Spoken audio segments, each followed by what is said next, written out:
Bárbara e Duda, nós chegamos ao final da nossa jornada de aprendizagem aqui hoje. Mas antes de finalizar, eu queria fazer um bate-papo com vocês duas, falando de casos reais. Para a Duda, eu vou fazer uma pergunta muito específica com relação à relação que ela tem com as informações nas mídias digitais. Todas as mídias possíveis, streamers, como você lida com isso, como você pensa nessas mídias antes e depois do seu aprendizado em moda? Como isso fez diferença na sua vida? É bem complicado, vamos assim dizer, né? Porque são muitas informações, são excessos de informações.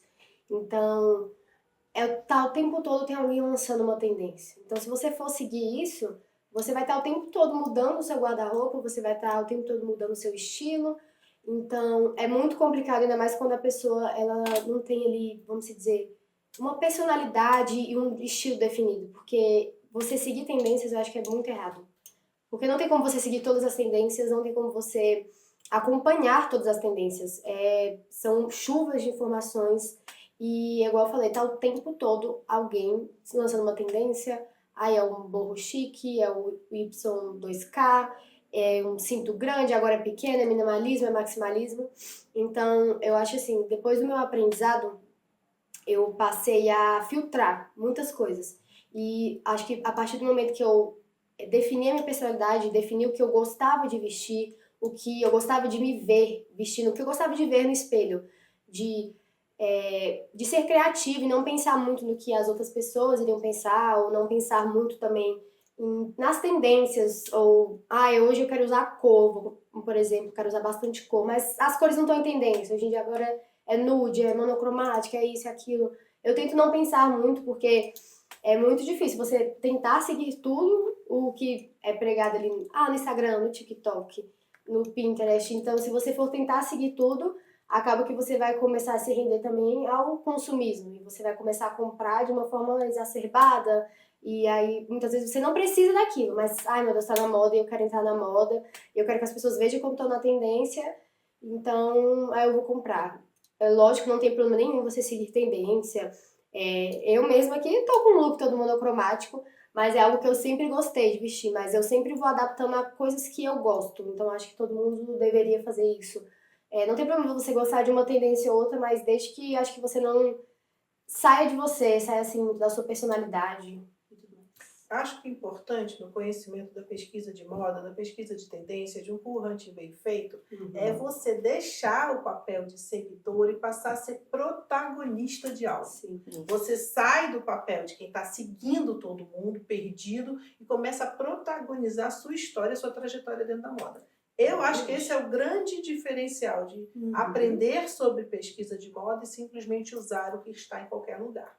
E aí esse filtro vem com o que você gosta, com o seu repertório, com a sua cultura, com a sua necessidade, com o seu potencial também de consumo, com o que você acredita sobre consumo, que a gente tem umas questões muito importantes que você falou agora. A gente tem a questão da moda sustentável, do consumo consciente, de começar a estar mais atento a isso, se isso faz sentido ou não para você. Então, principalmente, se você quer desenvolver uma marca, seja você o produto, seja a sua marca de vestuário ou de acessórios, o seu produto, que você saia do papel de seguidor e passe a ser alguém a ser seguido, a ser protagonista de uma história dentro da moda. Esse, para mim, é o diferencial, é a ponte entre entender de moda, estudar moda ou não.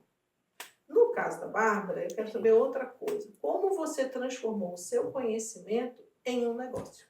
Como foi essa transição? Então, a moda ela já está na minha vida há muito tempo. Então, eu já tive loja de roupa, eu já vendi tanto loja física quanto online.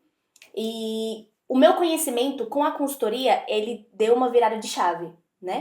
Porque é aquilo. A partir do momento que você conhece, por exemplo, o seu cliente, a sua persona, você sabe para onde ir. E, querendo ou não, a minha persona sou eu, né? Eu me identifico com elas. Então, é claro que elas não vão ser o meu espelho, né? Porém, as características, tem muitas características minhas nelas e nelas em mim. Então, o meu processo criativo, ele vem muito da minha história, né? Porque como eu sigo, a moda ela tá comigo desde quando eu era pequenininha. Eu lembro que eu pegava as minhas primas e vestia elas e fazia maquiagem, né? Pegava as roupas da minha mãe. Então é algo que vem já de muitos e muitos anos. Então, querendo ou não, o meu processo criativo ele vem da minha história, da minha vida, né? E hoje eu consigo olhar pra ele, pra minha história mesmo, com outro olhar. Com metodologia. Com metodologia profissional agora, né? Então eu trago a minha história para os dias de hoje e com conhecimento. E eu consigo entregar um trabalho bem bacana, né? Eu consigo fazer algo diferente. As minhas clientes, elas não têm a minha cara, porque eu tenho meu estilo, elas têm o estilo delas, então... O exercício de ouvir é muito importante. Justamente Observar e ouvir. a rotina delas, o dia a dia delas, a história delas. Então, não tem como eu colocar a Bárbara na história da cliente, né? Da fulana. Porque a minha história é a minha e a dela é a dela. Porém, tem algo que conecta, né? Tem algo que conecta. Porque eu acho que é muito disso. A profissional, ela tem a sua cliente preferida e a cliente tem a sua profissional preferida. Então, Sinergia. justamente. E o meu processo criativo, por exemplo, tem vezes que eu preciso dar uma mudada nisso, mudar isso. Aí eu sento, eu vou estudar, eu vou no Pinterest, eu vou no TikTok, pra ver também o que tá acontecendo. Não é que seja seguir tendência, mas eu me informo justamente pra ter mais embasamento, pra ter mais material, pra fazer um trabalho mais assertivo. Sim. Na área de moda, nós temos várias profissões, né? Só aqui nessa mesa, nós temos algumas pessoas de profissões distintas. Isso. Durante essa jornada da gente, a gente conviveu com pensamentos do design de moda e da consultoria de imagem. E em ambos os campos do saber, é necessário o conhecimento de currante. Com certeza. E é importante que o aluno saiba que o currante está presente na empresa que faz o fio, na empresa que tece, na empresa que faz o tecido, na empresa que estampa o tecido, na indústria de transformação, que somos nós que vamos pegar o tecido pronto, modelar, costurar e transformar em outro produto, e finalmente na mão do consultor de imagem, que vai pegar aquela peça que eu desenvolvi e vai dar uma outra leitura para ela, vai dar um outro olhar e transformar em outra coisa. Então, em todas essas esferas e campos do conhecimento e do saber fazer da moda, em todas essas etapas do processo produtivo da moda, desde a pessoa que está lá, começando a fiaçãozinha dela de algodão, até chegar na camiseta que está pronta para eu consumir, em todo esse processo tem um trabalho forte de currante. Todos fazem.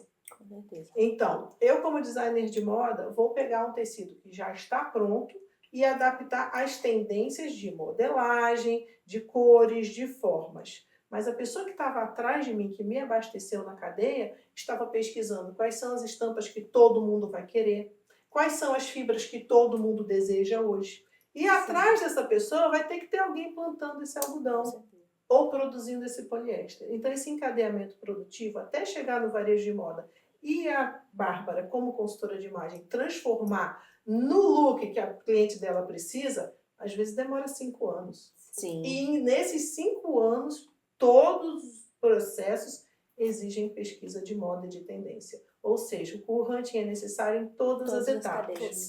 Porque é dentro de cada encadeamento que eu vou antecipar o desejo futuro do meu próximo. Então, se eu dependo da indústria de tecidos para me fornecer e dos modelistas, os modelistas têm que pesquisar qual é a modelagem que a Mabel vai querer. Isso. Qual é o tecido que a Mabel vai querer para botar a coleção na passarela. Por isso a gente falou de encadeamento produtivo hoje tantas vezes.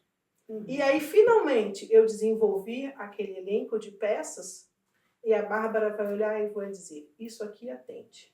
Mas eu vou pegar essa camisa, com essa saia, com aquele acessório e eu vou montar algo customizado para o desejo e necessidade da minha cliente final em cima do lifestyle dela. Então, é importante perceber que o encadeamento produtivo todo precisa se abastecer de boas informações de pesquisa. Então, esse profissional é fundamental em várias áreas. Perfeito. É isso.